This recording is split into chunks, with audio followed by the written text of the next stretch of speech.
जीवन में सफल होए के लिए 4 चीज का ध्यान रखियो।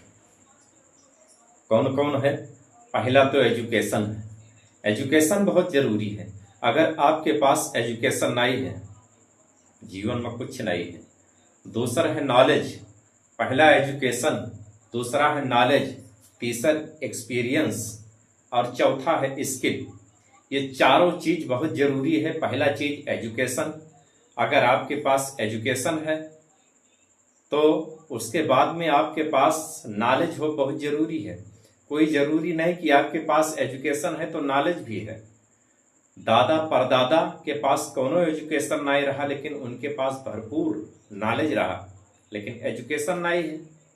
तीसरा नंबर है एक्सपीरियंस। अगर दोनों आपके पास है तो अनुभव देखा जाता है, इनके पास काम करे के कितना कई साल के अनुभव है। और चौथा है स्किल। आप काम